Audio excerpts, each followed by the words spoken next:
Hi everyone, my name's Amy and I'm a higher education champion. Hi, I'm Rio and I'm the Higher and Degree Apprenticeship Champion on the Neaco project.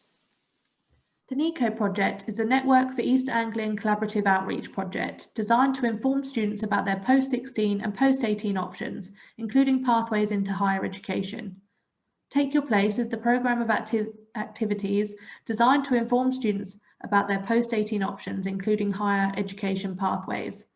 You may see myself and Rio in workshop settings, and we are both available to support with one-to-ones if you need advice about your options after college or support with your university or apprenticeship application. You have 4 options available to you after you are 18. The first is higher education courses at university. The second is post-18 apprenticeships, also known as higher or degree apprenticeships. The third is employment, and the fourth is a gap year. In this session, we're going to look at university and apprenticeships in more detail. So what is HE? HE stands for higher education, and it's the stage of education you can opt to apply for after your A-levels or BTECs at college or sixth form. You can get a degree through the traditional university route or through a higher or degree apprenticeship. Today we're going to explore the strengths and challenges of studying at university versus the strengths and challenges of studying a higher or degree apprenticeship. We want to give you all of the information so you can make an informed decision about your post-18 pathway and what is right for you. Here are the strengths and challenges of studying at university. Strengths include being able to study what you like. University is the first opportunity that you will get to pick a subject of your choice that you're passionate about. You can study in the way that you like, so you identify a course that suits your learning style, whether that be a course with a practical placement like many of the health courses, or one with a heavier focus on reading and coursework, such as the traditional degree of English.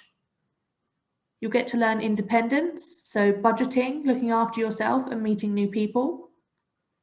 You may earn more after graduating. New figures show that working age graduates earned £10,000 more than non-graduates in 2018 and had higher employment rates. You'll get to try new things by joining clubs and societies, which may have been things that you may not have done at home, from astronomy to aerobics and politics to poetry, to name just a few. University will also expose you to many different people who have different experiences, which will make you more understanding of different views and ideas. Some courses will allow you to travel by offering the chance to study or work abroad, making lifelong links. Some challenges may include finance.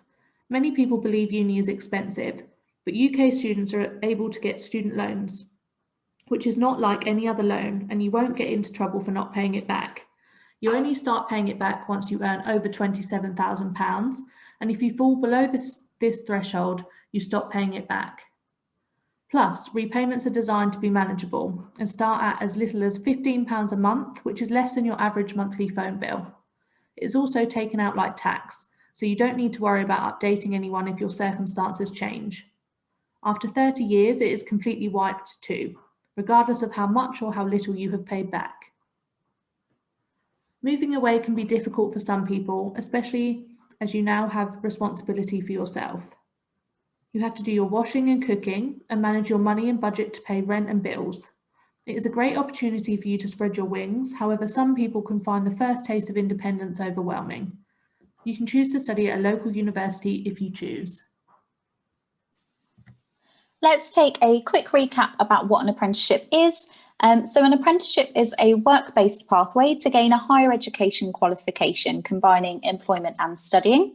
The best way to look at an apprenticeship is as a triangle. So there's you, the apprentice, then your employer who provides your on-the-job training, who your contract is with, and importantly, who pays you.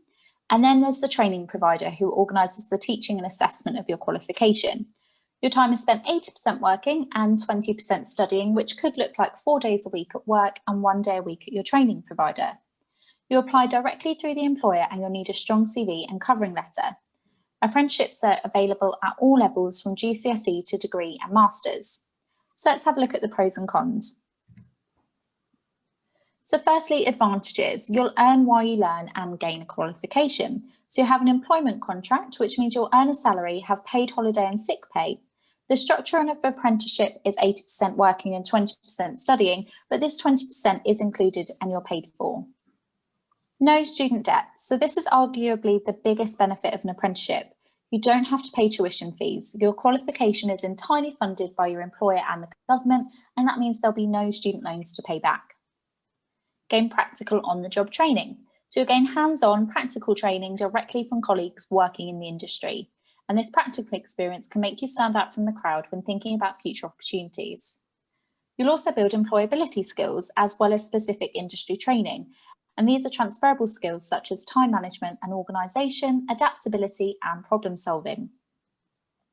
You'll gain increased confidence and independence. You'll be working in a team and having to communicate with your colleagues will help increase your confidence when working with others. You'll also have the opportunity to regularly put into practice the things that you've learned, getting better all the time.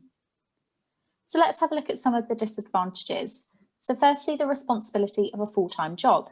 As you'll effectively be working full-time, you're likely to have a very different lifestyle to students who go to university. You have to ensure that you arrive at work on time, and you'll need to book holiday if you would like time off. You'll also be held accountable in your role, and people may depend on you. It is important to remember that you'll still have evenings and weekends, and the time that you do have off, now that you're earning a salary, you'll have more money to spend on fun things to do.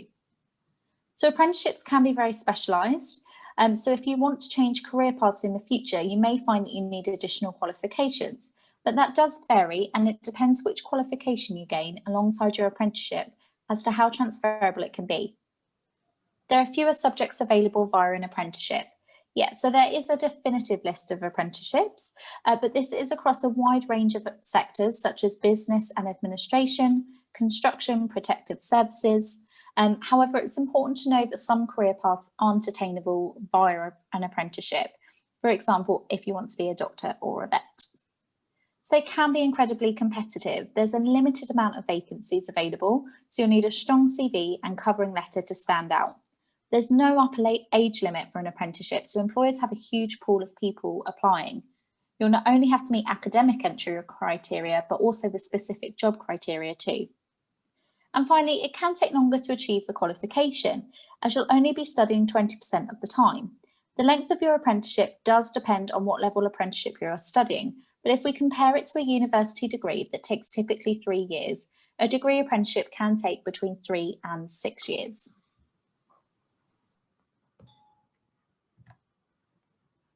Now we would like you to take a moment to read our data protection notice.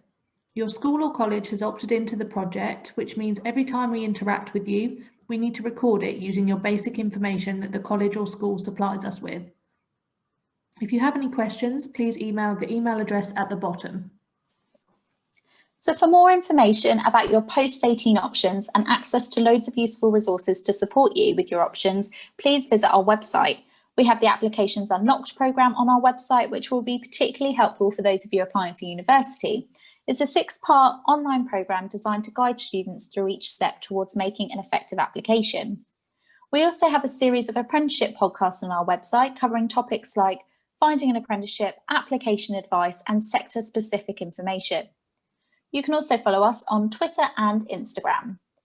Thank you very much for listening, and good luck with your applications.